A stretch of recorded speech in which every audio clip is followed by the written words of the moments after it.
Namaskar and a warm welcome to this series of lecture. Myself, Dr. Praveen Kumar Sahu, belonging to Government Sama Prasad Mukherjee College, Sitapur, Chhattisgarh, India. And this is a lecture pertaining to BSc Part 1. And the paper is first paper, Algebra and Trigonometry, Beej and Trigonometry. And the unit is third unit, Relation and Mapping, Sambandhi of Fulan. And this is my third lecture on this third unit. And the topic of this lecture is very important part of this third unit, mapping of function या फिर प्रतिचित्रण या फलन. तो ये lecture हम start करते हैं. सबसे पहले मूल बिंदु को देख लेते हैं जिसे हम आज के लेक्चर में उठाएंगे, means outline of the lecture. आज के लेक्चर में मैपिंग या फंक्शन की डेफिनेशन को रीडिफाइन करेंगे. देन हम देखेंगे कि वन वन मैपिंग या एकाकी फलन क्या होता है. देन हम देखेंगे ऑन टू मैपिंग या अच्छादक प्रतिचित्रण क्या होता है. देन हम जानेंगे कि इनवर्स मैपिंग या प्रतिलोम चित्रण प्रतिचित्रण किसे कहते हैं. देन हम कंपोजिशन ऑफ मैपिंग या प्रतिचित्रणों के संयोजन को डिफाइन करेंगे और हम इस टॉपिक पे बेस कुछ एग्जाम्पल एंड क्वेश्चन करेंगे. चलिए स्टार्ट करते हैं. तो जैसे कि अब जानते हैं कि फंक्शन क्या था, इसे हम स्कूल में ऑलरेडी डिफाइन कर चुके हैं, पर let's for a sake of completeness फिर से डिफाइन कर लेते हैं कि फंक्शन क्या होता है. सपोज हमारे पास दो नॉन एम्प्टी सेट हैं ए एंड बी. तो ये फंक्शन फ्रॉम ए से बी आपका एक रूल या नियम होता है जो सेट ए के एलिमेंट को सेट बी के एलिमेंट से कनेक्ट करता है. कैसे कनेक्ट करता है? इस तरीके से कि सेट ए का एलिमेंट सेट बी के एग्जैक्टली एक ही एलिमेंट से कनेक्टेड होना चाहिए. Means is F A equal to B, then B is the unique element of B जो कि फंक्शन एफ वो माने वो रूल या नियम से असाइन होता है, असाइन करता है एलिमेंट ए के एलिमेंट को फंक्शन बी में एलिमेंट में असाइन करता है. ना यदि एफ ए से बी में फंक्शन है तो इसे हम डिनोट करते हैं F is a function from A to B. Function को हम कभी कभी मैपिंग या फिर ट्रांसफॉर्मेशन भी कहते हैं. ना जैसे कि हम रिलेशन ऑलरेडी लेक्चर 1 और 2 में पढ़ चुके हैं कि कोई भी तो देखते हैं कि कोई किसी भी रिलेशन को मैपिंग कब कहेंगे. In order for relation to be considered a function, there can't be any repeated value in the domain. Means आपका जो डोमेन के जो एलिमेंट है वो रेंज के एक ही एलिमेंट से कनेक्टेड होना चाहिए. चलिए हम देख लेते हैं कि कोई रिलेशन फंक्शन कब होगा. किसी भी रिलेशन को फंक्शन टेस्ट करने के दो तरीके होते हैं, vertical line test and mapping. Now vertical line test क्या है? अब कोई भी पेन या रूलर को आप वर्टिकल टू ग्राफ आप पुट करिए. नाउ इसे हम उसमें जो भी गिवन ग्राफ में हम ड्रैग करेंगे. यदि आपका ये जो रूलर है उस ग्राफ को केवल एक ही पॉइंट पे इंटरसेक्ट करेगा तो आपका गिवन रिलेशन में फंक्शन हो गया, मैपिंग होगा पंक्. और यदि उसी एक से अधिक पॉइंट पे अगर वो इंटरसेक्ट करेगा तो आपका गिवन रिलेशन फंक्शन नहीं होगा. जैसे कि सपोज ये हमारा गिवन ग्राफ है, ये हमारा रूलर है, इसे जब हम ड्रैग करेंगे तो ये इस ग्राफ को केवल एक ही पॉइंट पे इंटरसेक्ट करेगा, यहाँ या यहाँ, तो ये आपका फंक्शन है. जब हमारे पास एलिप्स है ना, हम इसे रूलर को यहाँ पे लाया तो ये आपको ये जो एलिप्स के दो पॉइंट को एक ही साथ इंटरसेक्ट करेगा तो ये आपका फंक्शन नहीं है. सिमिलरली ये गिवन ग्राफ आपका फंक्शन नहीं है और ये वाला गिवन ग्राफ आपका फंक्शन होगा. ना यदि आपका गिवन रिलेशन ग्राफ में नहीं है तो हम उसे कैसे डिफाइन करेंगे कि मैपिंग है. इसके लिए हमें एक रूल या नियम की ज़रूरत होती है जो सेट ए के एलिमेंट को सेट बी से कनेक्ट करेगा. मीन्स इसमें हम क्या करते हैं, दो वल लेते हैं. एक में हम डोमेन के वैल्यू को डिफाइन करते हैं, दूसरे में हम रेंज की वैल्यू को डिफाइन करते हैं और कनेक्टिंग पेयर को हम डायरेक्टेड लाइन से डिनोट करते हैं. कैसे? सपोज हमारे पास एक रिलेशन है, जैसे कि हम ऑलरेडी जानते हैं कि रिलेशन क्या होता है, ऑर्डर पेयर का कलेक्शन होता है. हमारे पास एक रिलेशन क्या है, -31023364. इसे हमें ग्राफ या फंक्शन के थ्रू कैसे डिनोट करते हैं हम ऑलरेडी लेक्चर 1 और 2 में सीख चुके हैं. हम डोमेन के एलिमेंट कहाँ लिखेंगे, मीन्स सेट ए के फर्स्ट कोऑर्डिनेट के सेट का क्या लिखेंगे, -303. सेकंड कोऑर्डिनेट के सेट को हम यहाँ लिखेंगे 1 2 3 4. और ये एक रूल या नियम है जिसके थ्रू -3 1 से रिलेटेड है, 0 2 से रिलेटेड है, 3 3 से रिलेटेड है एंड 6 4 से रिलेटेड है. नाउ ये जो गिवन आपका रिलेशन है ये आपका फंक्शन है क्योंकि एक्स का डोमेन का प्रत्येक वैल्यू रेंज की एक ही वैल्यू से कनेक्टेड है, इसलिए ये गिवन ग्राफ आपका फंक्शन होगा. नाउ एक दूसरा रिलेशन देख लेते हैं. जब हम इस गिवन रिलेशन को ग्राफ से डिनोट करें तो -1 2 से कनेक्टेड है, 1 2 से कनेक्टेड है, 5 3 से कनेक्टेड है, 6 8 से कनेक्टेड है. ये यहाँ पे हमारा -1 भी 2 से कनेक्टेड है, 1 भी 2 से कनेक्टेड है, बट फिर भी ये गिवन रिलेशन आपका फंक्शन होगा. क्यों? क्योंकि एक्स के प्रत्येक एलिमेंट के लिए वाई का हमारा यूनिक एलिमेंट है. 1 के लिए एक एलिमेंट है 2, -1 के लिए भी यूनिक एलिमेंट 2, 5 के लिए यूनिक एलिमेंट 3, 6 के लिए यूनिक एलिमेंट 4. तो ये गिवन रिलेशन भी आपका फंक्शन का एग्जाम्पल है. एक और एग्जाम्पल देख लेते हैं. यहाँ -4 is getting mapped to -1 and -4 is getting mapped to 0, 5 is getting mapped to 1 and 3 is getting mapped to 9. यहाँ -4 के दो इमेज हमें मिल रहा है, -1 और 0. तो ये आपका गिवन रिलेशन आपका फंक्शन नहीं होगा क्योंकि हमारे पास x के प्रत्येक एलिमेंट y के यूनिक एलिमेंट से कनेक्टेड होना चाहिए. आगे बढ़ते हैं। फंक्शन को हम y equal to F X से डिनोट करते हैं, जहाँ y हमारा आउटपुट होता है, f हमारा वो रूल या नियम होता है जिससे हमारे x के एलिमेंट को y के एलिमेंट से कनेक्ट करते हैं, और x हमारा इनपुट होता है। मीन्स हम फंक्शन को लाइक ए मशीन ट्रेड समझ सकते हैं, जैसे हमारा प्रिंटर मशीन होता है। मीन्स जहाँ पे हमारा x हमारा इनपुट का काम करेगा, और फंक्शन वो रूल या मशीन है जिससे थ्रू हमें आउटपुट y मिलता है। तो हम फंक्शन को लाइक ए मशीन भी समझ सकते हैं। नाउ यदि एफ हमारा ए से बी में फंक्शन है, एफ इक्वल टू बी है, देन जैसे हमने रिलेशन में डिफाइन किया था, हम यहाँ डोमेन को डोमेन एंड रेंज डिफाइन कर सकते हैं। जैसे कि ये ए आपका जो सेट के एलिमेंट है वो आपका डोमेन होगा, जो बी आएगा ये आपका कोडोमेन होगा। ए के जितने भी इमेज आएंगे उनका कलेक्शन को हम रेंज कहते हैं। रेंज आपका कोडोमेन का सबसेट होता है। ए आपका एफ इक्वल टू बी है हमारे पास एक ए, तो ए को हम प्री इमेज कहेंगे बी का, और बी को हम ए का इमेज कहेंगे। ये हमारा वो रूल या नियम है जिससे सेट ए के एलिमेंट सेट बी के एलिमेंट से कनेक्टेड है। नाउ हमारे पास एक क्वेश्चन है जिसमें हमें रेंज की वैल्यू फाइंड करनी है। हमें एक फंक्शन गिवन है और हमें डोमेन भी गिवन है। मीन्स हमें फंक्शन क्या गिवन है, Y equal to minus 3x plus 2, और डोमेन के एलिमेंट क्या है, -1 0 1 एंड 2। तो हमें रेंज के एलिमेंट फाइंड करना है। इसके लिए हम क्या करेंगे, डोमेन के एलिमेंट को 1 बाई 1 इस गिवन जो ग्राफ का जो रूल है उसमें, गिवन फंक्शन के जो रूल है उसमें पुट करेंगे। देन हमारे पास जो वैल्यू प्राप्त होगी वो हमारे पास वो रेंज की वैल्यू होगी। मीन्स इसका हमें रेंज फाइंड करना है। डोमेन के एलिमेंट -1 लेते हैं, इसे यहाँ पुट करिए, y equal to -3 times -1 plus 2 means 3 plus 2 equal to y equal to 5। तो ये रेंज का फर्स्ट एलिमेंट आएगा। Similarly y x equal to 0 put करने पर हमारे पास आएगा y equal to 2, x equal to 1 put करने पर आएगा y equal to -1, and x equal to 2 put करने पर आएगा y equal to -4। So range के एलिमेंट हो जाएंगे 5 2 -1 एंड 4। इस तरह से हम किसी भी गिवन डोमेन के लिए रेंज फाइंड कर सकते हैं। नाउ हम देखते हैं कि 1 फंक्शन क्या होता है। ये function is 1 1 if each element is in the codomain has a unique pre-image। Means आपके पास कोडोमेन के प्रत्येक एलिमेंट के लिए यूनिक प्री इमेज होना चाहिए। मीन्स ये फंक्शन एफ ए से बी आपका 1 1 कहलाएगा। यदि F A equal to F B हो जाए then A equal to B, means no element of B is the image of more than 1 element. B के कोई भी एलिमेंट ए के 2 से अधिक एलिमेंट का इमेज नहीं होना चाहिए, तब हम उस एलिमेंट को 1 1 फंक्शन कहेंगे। नाम से क्लियर है, 1 1 एक से कनेक्टेड होना चाहिए। Now in a 1 1 function given any y, there is only one x that can be paired with the given y। ये फंक्शन 1 1 फंक्शन को हम इंजेक्टिव फंक्शन भी कहते हैं। एग्जांपल देख लेते हैं।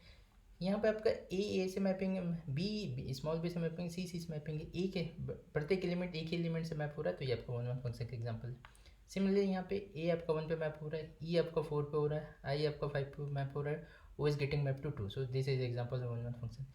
Here E is getting mapped to 2 and O is also getting mapped to 2. So this is not 1 1 कि आपका 1 1 फंक्शन नहीं होगा, क्या आपके दो एलिमेंट के लिए सेम इमेज आपके पास आ रहा है। नाउ सिमिलरली हम देख लेते हैं, यहाँ पे प्रत्येक एलिमेंट एक एलिमेंट से गेटिंग मैप हो रहा है, तो ये आपका 1 1 फंक्शन होगा। यहाँ पे H और O दोनों की इमेज 2 है, तो ये आपका 1 1 फंक्शन नहीं होगा। एग्जाम्पल ऑफ 1 1 फंक्शन क्या, F x equal to x to 3, F x equal to 3x plus 5, F x equal to under root X, ये आपके 1 1 फंक्शन के एग्जाम्पल है।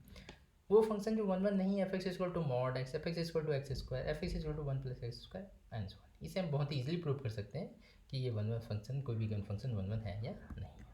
तो हम देख लेते हैं कि ऑन टू फंक्शन क्या होता है।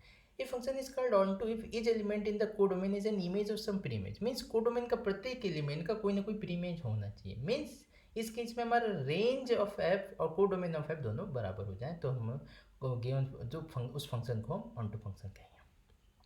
Now a function f from a to b is called onto if for all b in b there is at least one a belongs to a such that f is equal to b। for ऐसे सारे element जो b में है कोई ना कोई एक pre image हमारे पास a में होगा such that f is equal to b हो। ऑन टू फंक्शन को हम सब्जेक्टिव फंक्शन भी कहते हैं। एग्जांपल देख लेते हैं। यहाँ 1 का प्री इमेज है a, 2 की प्री इमेज है i एंड o, एंड 3 की प्री इमेज है u, एंड 4 का प्री इमेज है e, तो ये आपका ऑन टू फंक्शन है। इस रिलेशन या फंक्शन में 3 और 4 के कोई भी प्री इमेज नहीं है, तो ये आपका गिवन फंक्शन ऑन टू नहीं होगा। सिमिलरली यहाँ सारे कोडोमेन के सारे एलिमेंट के कोई ना कोई प्री इमेज है, तो ये ऑन टू फंक्शन है। यहाँ पे 2 एलिमेंट 1 8 ऐसे हैं जिनका कोई भी प्री इमेज नहीं है, तो ये आपका ऑन टू फंक्शन नहीं होगा। Now example of onto function F is equal to 3x - 4, F x equal to x square and so on. ये ऑन टू फंक्शन के एग्जांपल है। कोई फंक्शन जो ऑन टू नहीं है, F x equal to 2x, यदि हम इसे नेचुरल नंबर से नेचुरल नंबर में कोई फंक्शन लेंगे तो ये ऑन टू नहीं होगा। क्यों नहीं होगा? क्योंकि हमारे पास नेचुरल नंबर में एक एलिमेंट होता है 3 के लिए हमारे पास कोई भी एलिमेंट नहीं होगा जो F x equal to 2x से रिलेटेड हो जाए। बट इस सेम फंक्शन को यदि हम नेचुरल नंबर से इवन नंबर में डिफाइन कर दें तो F x equal to 2x function आपका ऑन टू हो जाए। तो ऑन टू फंक्शन आपका एक फंक्शन पे भी मैंने डोमेन एंड को डोमेन पे भी डिपेंड करते हैं कि हम फंक्शन कहाँ से कहाँ डिफाइन कर रहे हैं। Now one one and onto function means कोई भी फंक्शन आपको one one and onto कब होगा, जब वो इंजेक्टिव एंड सब्जेक्टिव दोनों हो, one one and onto दोनों हो, तो उस टाइप के फंक्शन को हम बाइजेक्टिव फंक्शन कहते हैं। इसे हम रिवर्सिबल या इन्वर्टिबल फंक्शन भी कहते हैं, क्योंकि यदि कोई हमारा फंक्शन बाइजेक्टिव है तो हमारे पास इन्वर्ट फंक्शन डेफिनेटली एग्जिस्ट करेगा। एग्जाम्पल देख लेते हैं। ये जो गिवन फंक्शन ये one one and onto both है, आप देख सकते हैं A for selected B is getting map to 1, C is getting map to 3 and D is getting map to 2। और ये कोडोमेन के या रेंज के सारे एलिमेंट का कोई ना कोई प्री इमेज है, तो one one and to both है। ये जो फंक्शन है आपका नाइदर वन वन है ना ऑन टू है, बिकॉज 2 का प्री इमेज सी भी है एंड 2 का प्री इमेज ए भी है, तो ये वन वन नहीं। और हमारे पास एक एलिमेंट 4 ऐसा है जिसका कोई भी इमेज नहीं, तो ये ऑन टू भी नहीं है, तो ये फंक्शन नाइदर वन वन है नॉट ऑन टू है। नाउ ये फंक्शन हमारा one one and onto both है। ये गिवन फंक्शन हमारा वन वन तो है, प्रत्येक एलिमेंट एक से ही कनेक्टेड है, बस इस 8 के लिए हमारा कोई भी प्री इमेज नहीं, तो ये हमारा फंक्शन ऑन टू नहीं है, तो this is one one but not onto. Now example of bijective function means one one onto function example है 2x minus 3 F x equal to x to power 5 F x equal to x to power 3। ये आपके one one onto function के example. हम बहुत easily prove कर सकते हैं कि कोई भी फंक्शन बाइजेक्टिव कैसे होगा, देख लेते हैं। जैसे हमें डिफाइन करना है कि एफ एक रियल वैल्यूड फंक्शन है, एफ मतलब रियल नंबर से रियल नंबर फंक्शन है, defined by F x equal to 2x minus 3। इसे हमें प्रूव करना है कि क्या ये हमारा फंक्शन बाइजेक्टिव है। Bijective means one one and onto दोनों है, सब्जेक्टिव और इंजेक्टिव दोनों है। तो कैसे प्रूव करेंगे? सबसे पहले हम प्रूव करते हैं कि हमारा फंक्शन इंजेक्टिव है, मीन्स वन वन है। इसके लिए हम क्या करेंगे, हम f of x one equal to f of x two लेके चलेंगे। यदि हमारे पास x one equal to x two आ जाए तो हमारा फंक्शन वन होगा। एफ ऑफ एक्स वन कैसे डिफाइंड है, 2x1 minus 3, and f of x two कैसे डिफाइंड होगा, 2x2 माइनस 3। ना यहाँ से माइनस थ्री कैंसिल हो जाएगा, देन 2 कैंसिल होगा, हमारे पास फाइनली आएगा x1 equal to x2। So हमारा गिवन फंक्शन वन वन है। नाउ हमारे पास गिवन क्या है, हम सपोज करते हैं कि एफ एक्स इक्वल टू है, तो हमारे पास गिवन फंक्शन क्या होगा, 2x माइनस 3 इक्वल टू है। देन x इक्वल टू क्या हो जाएगा, y प्लस 3/2। सो कोई भी y के लिए कोई हमारे पास एक x ऐसा होगा कि x equal to Y plus 3/2 होगा। मीन्स प्रत्येक y के लिए हमारे पास कोई ना कोई x है, हमारे प्रत्येक एलिमेंट के लिए हमारे पास कोई ना कोई प्री इमेज है, तो हमारा गिवन फंक्शन ऑन टू भी है। सो हमारा given function one one and onto दोनों हो गया, इंजेक्टिव एंड सब्जेक्टिव दोनों हो गया, तो हमारा गिवन फंक्शन बाइजेक्टिव है। ना जैसे कि हमने रिलेशन के समय डिफाइन किया, इनवर्स रिलेशन डिफाइन किया था, सिमिलरली हम इनवर्स फंक्शन भी डिफाइन कर सकते हैं। कैसे? जैसे कि हमने देखा था कि ऑर्डर पेड हमारे पास एक्स वाई के में ऑर्डर पेड के ऑर्डर को चेंज कर दें, फर्स्ट कोऑर्डिनेट को सेकंड कोऑर्डिनेट को फर्स्ट कोऑर्डिनेट करने पे हमें इनवर्स रिलेशन मिल जाता है, सिमिलरली हमें इनवर्स फंक्शन भी मिल जाता है। नाउ जैसे हमने कहा था कि फंक्शन को हम ऐसे मशीन सपोज कर सकते हैं जहाँ इनपुट हमारा ये है और आउटपुट हमारा ये है। नाउ इनवर्स फंक्शन में जो हमारा आउटपुट हमारा इनपुट का काम बन जाएगा, और जो हमारा इस इनवर्स मैपिंग या रूल या नियम लगाने पे हमारे पास आउटपुट क्या मिलेगा, जो हमारा गिवन इनपुट था। ये इनपुट है आउटपुट है, इनवर्स फंक्शन के लिए ये हमारा इनपुट है और ये हमारा आउटपुट हो जाएगा। मीन अगर एफ आपका ए से बी में कोई रिलेशन है या रूल या नियम है, फंक्शन है, देन एफ इनवर्स आपका बी से ए में रूल या नियम होगा जो बी के एलिमेंट को एक एलिमेंट से कनेक्ट करेगा। ये हम ऑलरेडी रिलेशन में देख सकते हैं, सिमिलरली यहाँ पे भी हमने इनवर्स फंक्शन डिफाइन किया। सपोज हमारे पास एक रिलेशन है, सपोज हमारे पास एक फंक्शन है ए से जो जिसके एलिमेंट इस तरह के हैं, तो इनवर्स फंक्शन के एलिमेंट किस तरह से होंगे, 1 2 3 डोमेन का काम करेंगे एंड ए बी सी आपके रेंज के काम करेंगे। ये आपके नाउ 1 बी से रिलेटेड है, 2 is related to C and 3 is related to A. ये आपका अगर फंक्शन एफ है तो ये आपके इनवर्स फंक्शन एफ इनवर्स को हम इस तरीके से डिफाइन करेंगे। नाउ इनवर्स फंक्शन हमारा रिफ्लेक्शन होता है वाई इक्वल टू एक्स के लाइन। ये मेरा Y equal to F X का ग्राफ होगा, तो Y equal to F inverse X का ग्राफ होगा रिफ्लेक्शन। ये मैंने सपोज यहाँ पे कोई मिरर है तो उसका हमारे पास रिफ्लेक्शन से इनवर्स फंक्शन फाइंड कर सकते हैं। नाउ जैसे हमने रिलेशन में कंपोजिशन ऑफ रिलेशन डिफाइन किया था, सेम हम कंपोजिशन ऑफ फंक्शन भी डिफाइन कर सकते हैं। जैसे एफ और जी हमारे पास दो रिलेशन है, such that range of F हमारा डोमेन ऑफ जी का सबसेट है, then composition of F and G denoted by G small circle F. इसे हम पढ़ते हैं जी कंपोज्ड विथ एफ, या जी आफ्टर एफ, या जी फॉलोइंग एफ, या g of F and g on f, किसी कुछ भी आप पढ़ सकते हैं। सो जी ऑफ एफ हमारा क्या होता है, ऑर्डर पे एग्जिट होता है, सच दैट हमारे पास एक एलिमेंट वाई होगा, एक्स वाई आपका फंक्शन एफ में होगा और वाई जेड आपका फंक्शन जी में होगा। मीन्स वहाँ वाई आपका रेंज ऑफ एफ का कोई एलिमेंट है जो कि सबसेट है डोमेन ऑफ जी का। सिमिलरली जैसा हमने कंपोजिशन ऑफ रिलेशन डिफाइन किया था, सिमिलरली हम कंपोजिशन ऑफ मैपिंग भी डिफाइन कर रहे हैं। मीन्स हमारा पास कोई फंक्शन एफ है जो एक्स से वाई में है और हमारे पास एक अनदर फंक्शन है जी जो कि वाई से जेड में, तो composite function G of F हमारा फंक्शन होगा एक्स से जेड में। तो हमारे पास डेफिनेटली एक element Y equal to F X suggest होगा कि एक्स और वाई आपका रिलेशन एफ से आपका फंक्शन एफ से रिलेटेड है एंड वाई एंड जेड आपका फंक्शन जी से रिलेटेड है ना। हमारे पास कोई फंक्शन जी ऑफ एफ, इसे हम लिख देते हैं जी ऑफ एफ, जैसे हम पढ़ते हैं जी कंपोजिशन है, ये हम कैसे फाइंड करेंगे, जैसे कि हम रिलेशन में ऑलरेडी देख चुके हैं। यदि हमारे पास function f x equal to x square plus 3 है, g x equal to 4x to the power 3 plus 1 है, जिन g of f g composition f हम फाइंड करना, तो क्या करेंगे, जहाँ जहाँ पे भी एक्स जी एफ एक्स, जहाँ जहाँ पे एक्स है वहाँ पे एफ एक्स की वैल्यू पुट कर देंगे। मीन्स जी कंपोजिशन एफ क्या हो जाएगा, 4 टाइम्स एक्स के प्लेस पे आ जाएगा 2x square plus 3 to the power 3 plus 1। इसे सिंप्लीफाई करने पर हमारे पास कंपोजिशन फंक्शन मिल जाएगा।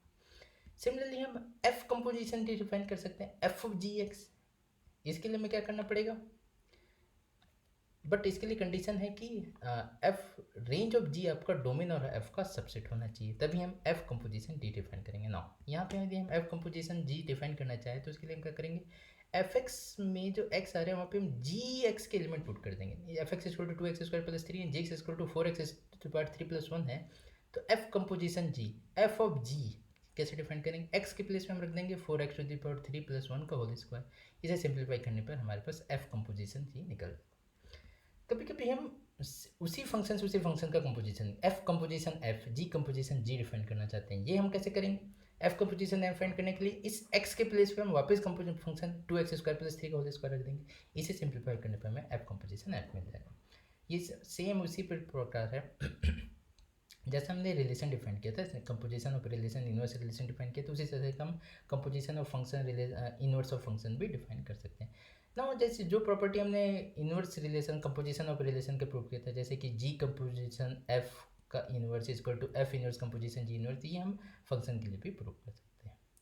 तो इसी के साथ ही हमारा फंक्शन वाला टॉपिक और साथ ही साथ ये चैप्टर रिलेशन एंड फंक्शन ये टॉपिक कंप्लीट होता है। तो आज के लेक्चर में इतना ही। Thank you.